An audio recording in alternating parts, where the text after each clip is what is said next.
I'm sure most of y'all have already seen Katie Joy's video. You know, the one she titled "We'll See Here in a Minute," or "Compound Dreams Crushed," or "Kingdom Cancelled," whatever it was.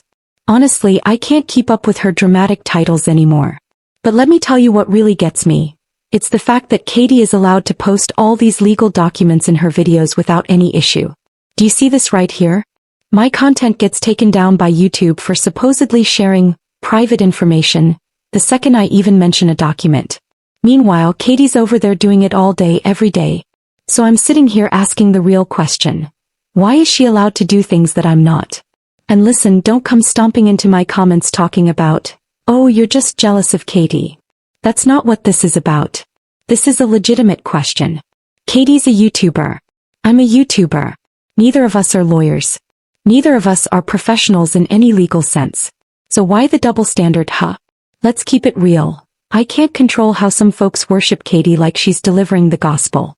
And sure, some of her fans come at me all sideways saying I'm just jealous, and threatening to unsubscribe. Go ahead, boo. But don't mistake me keeping it real for being jealous. I'm not envious of a paper plate, and that's exactly the level of personality Katie brings to the table. Flat and flavorless. But hey, since almost 100,000 people watched that video she just posted, guess what? I'm reacting to it. Just like she reacts to other people's content.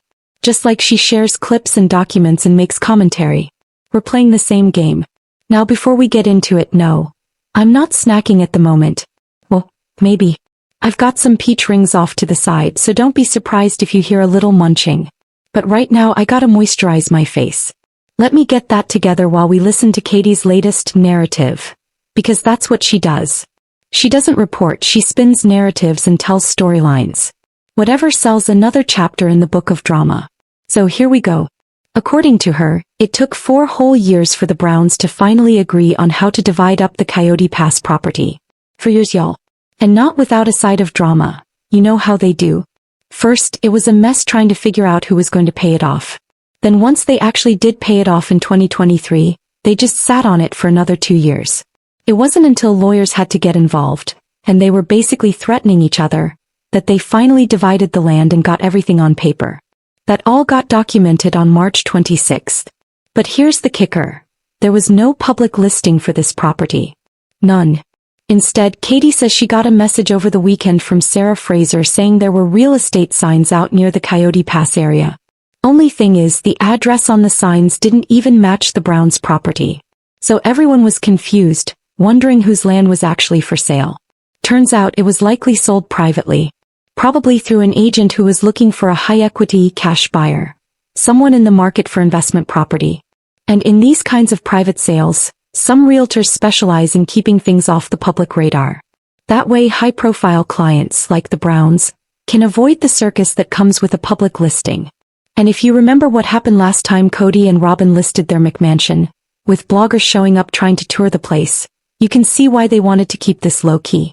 Anyway, the sale went through and was officially recorded just yesterday. The buyers are based in Scottsdale, which is a couple of hours away. And it sounds like they plan to do something with the land. No idea what yet. But get this. They split the property into 10 separate parcels and paid $1.5 million in cash. Well, right? And Cody and Robin's McMansion? Yeah, that was a cash deal too. So like, who are these folks with millions just lying around to buy Arizona land? Because honestly, I want to be their friend. So yeah, the sale's done. It's all official.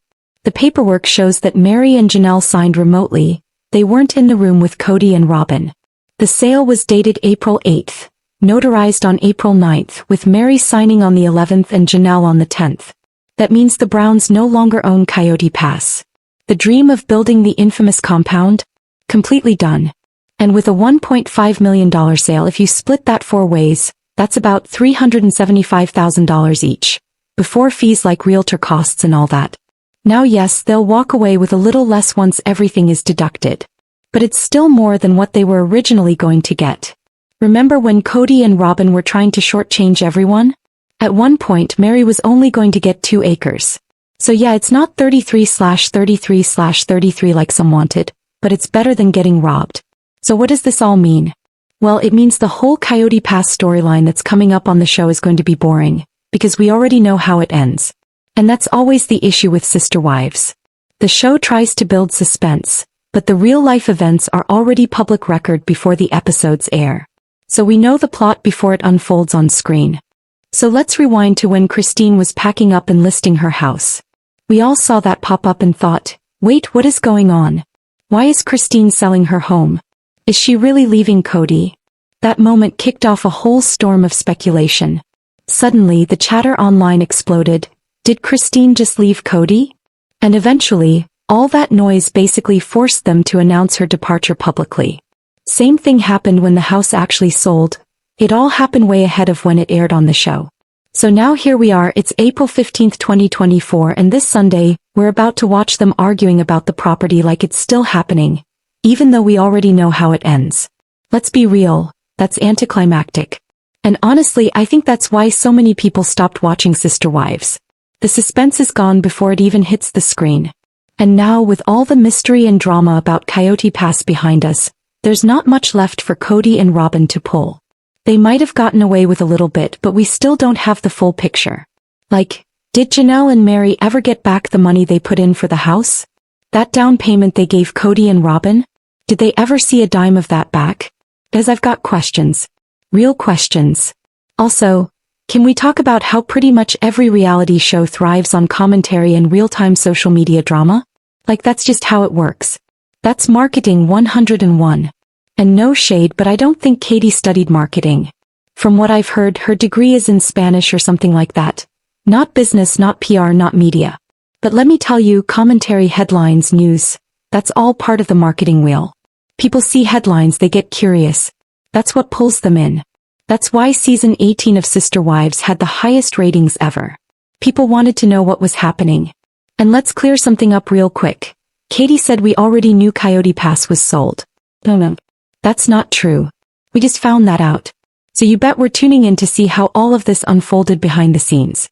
That's the appeal, to connect the dots and watch the drama play out in real time. By the way, go ahead and like and share this video while you're here. Just throwing that out there. Also, please don't let Katie's attitude rub off on you. I get the most negative, hateful, and just straight-up angry vibe from her every single time I watch one of her videos. She always sounds mad at the world, especially when she talks about these people. And I gotta ask, if you dislike them that much, why are you even covering them? Because me, I enjoy talking about this stuff. I like these characters, or at least I'm entertained by them. That's why we're all here, right? Anyway, don't forget to like and share and make sure you're ready because tonight is the big night. That's right, the premiere of Sister Wives Season 19 Part 2. Catch it exclusively on TLC at 9 p.m. Central Standard Time. You don't want to miss it. And if you're new here, hit that subscribe button and tap the notification bell. Make sure it's set to all, so you don't miss my next upload, especially with all the juicy updates still coming. And one last thing I had to touch on. Katie said the property was divided into 10 lots. First of all, that's a straight-up lie. I don't even need a lie detector for that one because anyone who owns land or multiple acres knows. You can't just divide up property like that in 24 hours. It takes time. You need a surveyor, permits, a bunch of paperwork. It's a whole process. So when she puts out claims like that, it just shows again how she spins these stories. Maybe that's why she stays mad, I don't know. But regardless, I hope you're smiling and I hope you're having a fabulous Easter, a chill 420, and a happy Sister Wives premiere day. I appreciate you watching and I'll see you either in the next video or down in the comments. Love y'all.